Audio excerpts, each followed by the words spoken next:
Nigeria borrowed $5 billion from China across multiple railway projects to rebuild its entire transport system from scratch.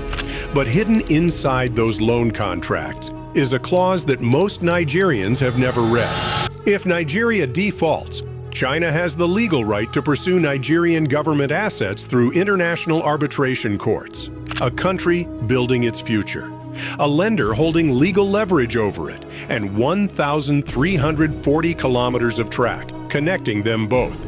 This is not just an infrastructure story. This is about who really owns the tracks when the dust settles. To understand what is happening right now, you need to go back to 1898. The British did not build Nigeria's railways to connect Nigeria. They built them to extract it. Crops, minerals, resources. Everything moved toward the coast and onto ships bound for Britain. These were extraction machines designed to serve a foreign economy, not a local one. After independence, Nigeria inherited that system. By the early 2000s, it still had over 3,500 kilometers of railway on paper. In reality, most had collapsed from neglect. Trains averaged just 45 kilometers per hour. Journeys that should take hours took a full day. So Nigeria did what it had to. It moved everything by road.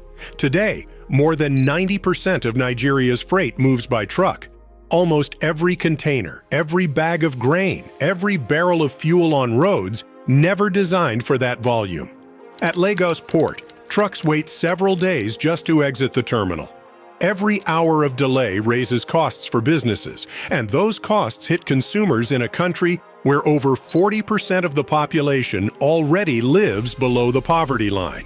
Moving 1 ton of goods by truck costs roughly 4 times more than by rail. That difference, multiplied across an entire national economy, is what a broken railway actually costs a country every year. This is the problem China walked into. Not a country without demand, a country drowning in it. Between 2008 and 2019, China built an average of 5,400 kilometers of railway every year, the distance from New York to London constructed annually for over a decade.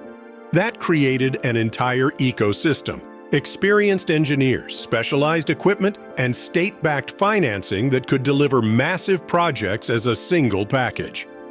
Please take a moment to subscribe and like the video. It really helps the channel. Nigeria is not just a construction job for China. It is Africa's most populous nation on the Atlantic coast, at the center of a continent where China has been expanding its influence for 2 decades. The model is straightforward. China's Export-Import Bank provides the loan. Chinese companies handle design and construction.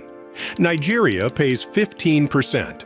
China covers the rest at 2.5 to 3% interest over 20 years. It sounds reasonable until you read what Nigeria actually signed. The contracts include what legal experts call a sovereignty waiver clause. In plain terms, if Nigeria cannot repay, China can pursue Nigerian government assets through international arbitration courts.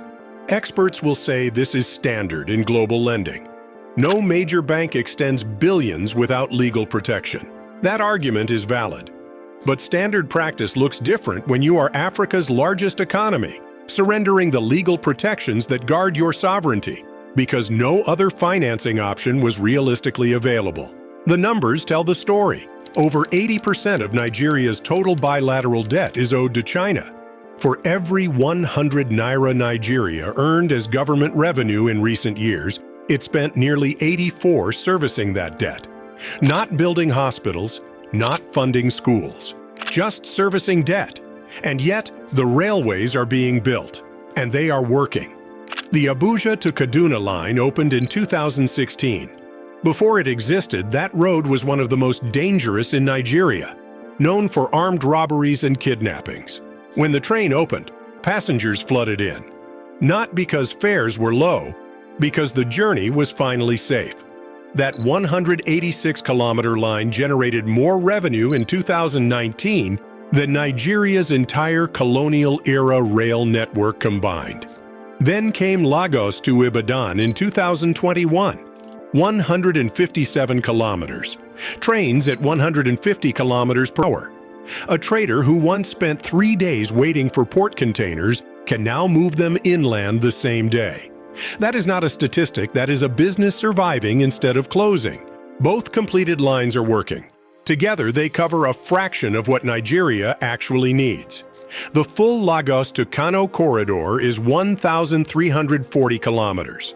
The Kaduna to Kano segment was 68% complete as of early 2026, with delivery expected by December 2026. Beyond that lies a proposed coastal railway and a 4,000-kilometer high-speed network valued at $60 billion. Nigeria is not building a single railway. It is building an entirely new national transport system for a country the size of Texas, California, and Montana combined, while the existing infrastructure continues failing beneath it. On April 30th, 2026, Nigeria approved an additional $2.99 billion for new rail projects in Lagos, Kano, and Kaduna. Construction is not slowing down, it is accelerating, and so is the debt.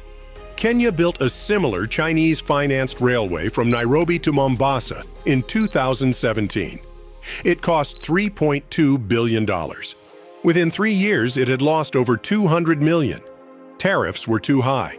Last-mile connections were missing. Trucks remain cheaper. Nigeria's roads are far more overwhelmed. The demand for rail is stronger.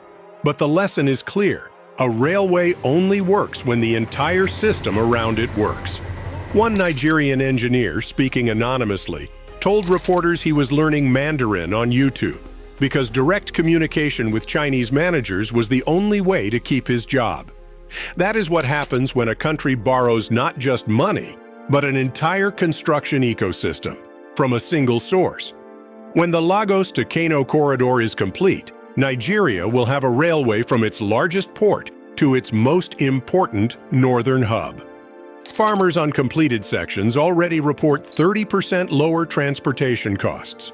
Over 25,000 direct jobs created as of 2025. The tracks are real. The trains are running. But so is the debt. Britain built railways in Nigeria to extract its wealth. China is building railways in Nigeria today. Whether this is genuine development or a structural echo of the same pattern remains deeply contested. Some argue the real problem is not China. It is decades of domestic governance failures that left Nigeria with no stronger position at the negotiating table. What is not in dispute?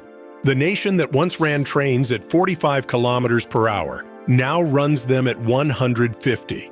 And the contracts making that possible contain terms that no country negotiating from strength would ever need to accept.